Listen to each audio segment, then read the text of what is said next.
My love was always horses. I won my first rosette when I was 3, so I would have been born and bred with horses. I jumped internationally when I was 23. I was selected for the Irish team to go to a show in Johannesburg and represent Ireland. Later I trained the Abu Dhabi Showjumping team. Had a good time out there, they did very well, and instead of going back to Ireland I decided to set up shop in England. It was a toss-up between England maybe and California. The principles of show jumping are actually very simple. You get a horse in a rhythm, you keep it balanced, you put it at the right spot and you jump all the fences, and then you go a bit faster than the next guy. But trying to put it all together, ride the perfect show jumping round, is very, very difficult.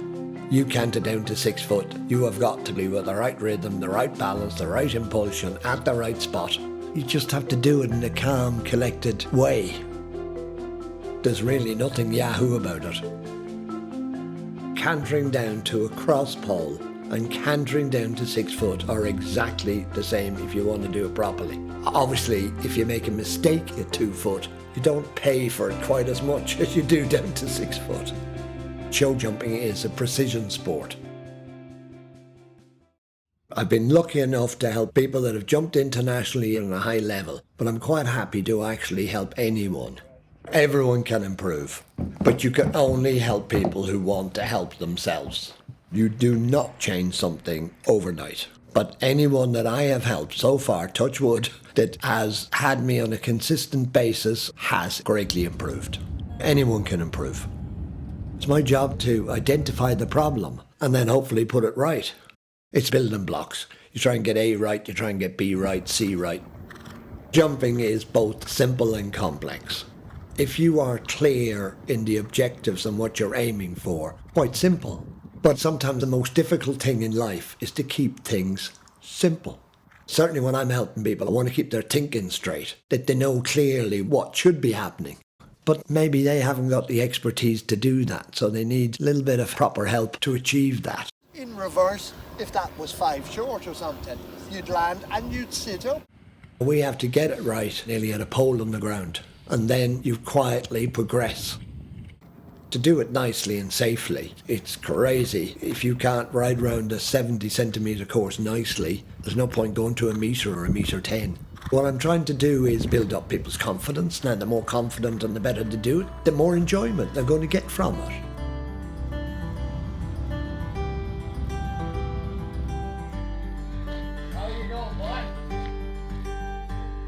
What I enjoy from show jumping is the bringing on of horses and the training of them. If you have a very well-schooled horse, it's like driving a very good car. It should be very responsive. You should be able to instantly lengthen, shorten. It should be balanced on the turns. Doesn't matter how good you are. If you put Harry Smolders up on a non-educated horse, Harry Smolders is not going to look like the jockey he looks like. Because if the horse has no gears, you're in trouble. It's a bit like Lewis Hamilton driving a car with no gears. He ain't going to win no Grand Prix. Right, but now, what I want you to do here on the right rein, just flex him to the right and just ask his right hind leg to move over. We're dealing with another living being. The golfer has a golf club that hasn't got a mind of its own, so you've got that complexity to take into it. A Federer does not have to make the tennis racket. But in our sport, you have to do 2 things. You have to ride very well, but you have to actually produce a horse. So we have to do 2 jobs, which no other sport that I can think of. Totally singular in that way. Not just to show jumping, but to the dressage and the eventing. For me, what determines a good horse, the first thing they have to be is a natural athlete. The super race horses are very good athletes. I think top-class hunter, you've got to be light on their feet. They've got to be athletic.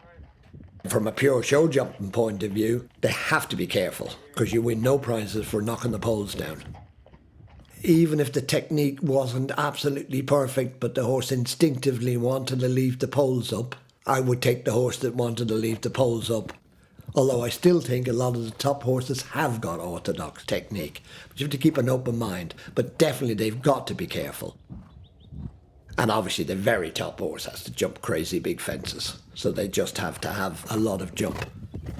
It doesn't matter how good you are judging them. You can get a nice 4-year-old horse that will improve for 5 years. And you could get a very nice 4-year-old that would improve for 1 year and does not improve anymore. And there's no knowing that. So there are still imponderables. That's the X factor. I think it's a very, very nice mare. It's careful, good technique.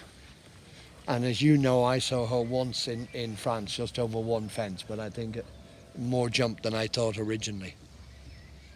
I think she's very, very, very nice. It's going to be a winner. You know, you'll be able to keep moving her forward, and I think she's going to win a lot of classes. With a little bit of leg, soften your hand and let her do what she already knows how to do. Now she doesn't want too much bridle, No, she wants something. but I'd say she needs something even softer than that to even take your hand a bit more. But, Yeah. You know. Yeah, you're right, yeah. What do you think then? I'll see what you have when we go up, but I don't have a lot there. no, I'll see what I've got in the boot in the car. In the top 50 in the world, Ireland will maybe have 8, or they certainly did recently. It's very difficult to know exactly what the reason is. Maybe because we've all had to start on young horses. Ireland has always been a dealing nation, so you would get a young one, break it, do a little bit with it, and sell it.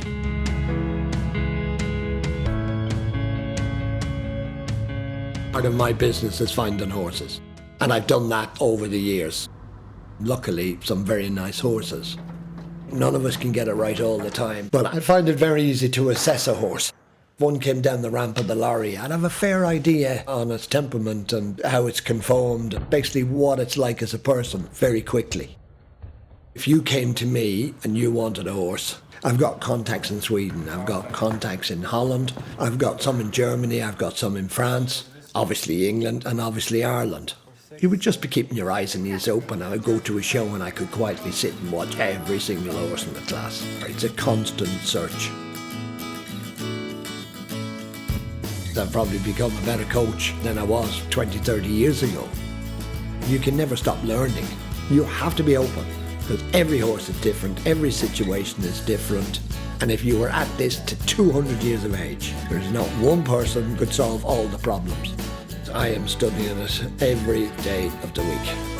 I saw an article in the Horse on Ireland recently that horses like titanium bits. So I am going to get a titanium bit and try it.